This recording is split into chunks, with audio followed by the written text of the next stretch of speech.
A log of truth both bold and grim, where lights grow thin and edges dim. True tales born on haunted tide, visions that winds and waves can't hide.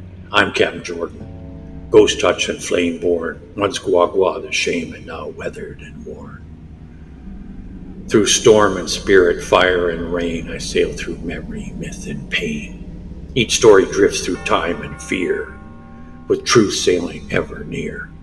From Earth's nations' visions to fights beyond the fading light, I rhyme with spirits sent by night.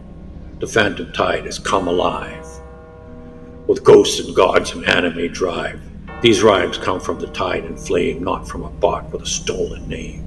Wear the spirit, visit our store. Links are in the channel's description. He found a pheasant, wounded and scared, far from the fields where such birds are spared. Out here, no farms, no barnyard door, just wild coastline and ocean roar.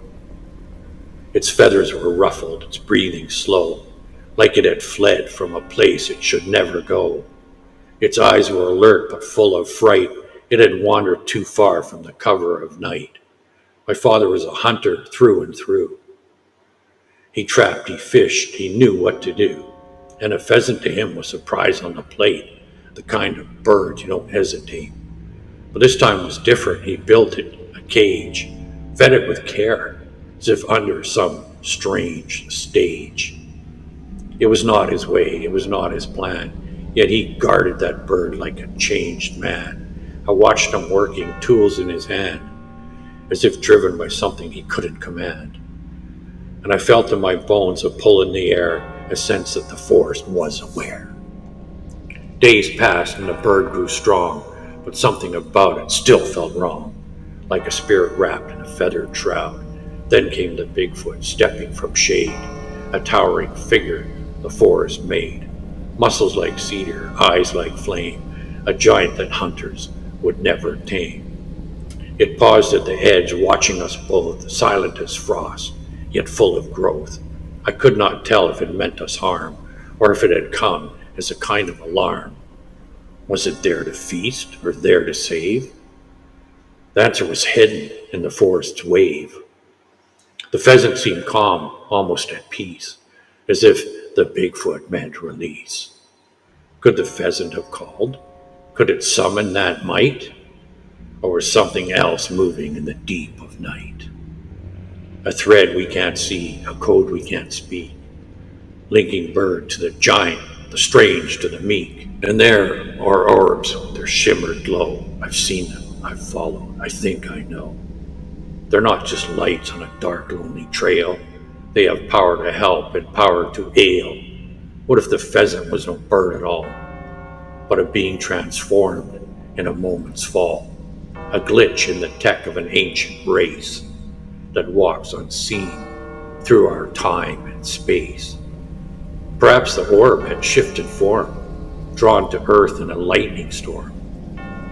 Perhaps it wore feathers as a temporary shell, until help arrived to break the spell. And what if that help was the forest's own guard, a Bigfoot sent when the journey grew hard? Not a beast as we think, but a keeper of ways, a protector of beings in troubled days. I've heard other tales that fit this thread, of rifles gone silent, their voices dead. Hunters swore the creature stood near, yet no sound came, though the aim was clear.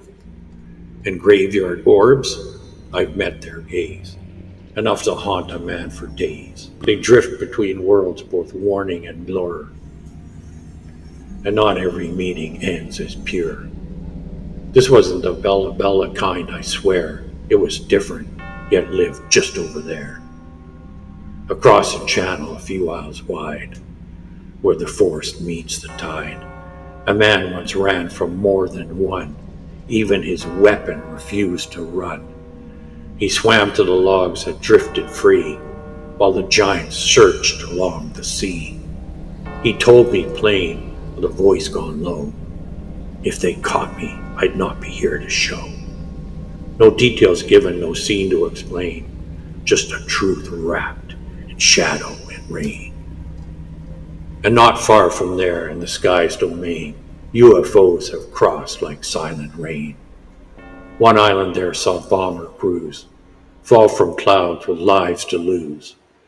They landed safe though far from base, saved by chance in a hostile place.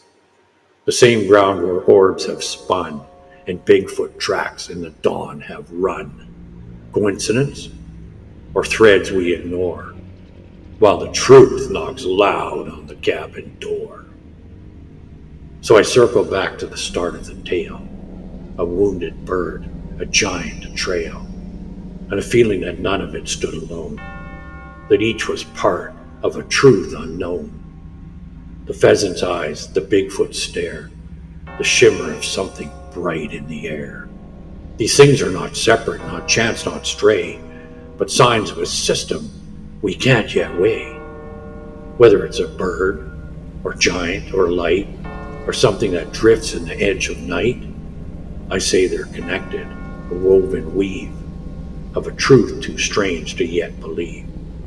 And until we can see as the spirits do, the forest will keep her hidden view. Got a tale to share? Throw us a line at ghostboatadventures@gmail.com. Subscribe to Sail with Shadow and Song. Shop Spiritware, Ask Raven Native Art, Etsy.com. Keep the voyage afloat. Donation links are in the channel's description. This voyage we share through common gales, with ghostly crew and tattered sails. Fair winds and haunted harbors shout Captain Jordan and his crew of ghosts over and out.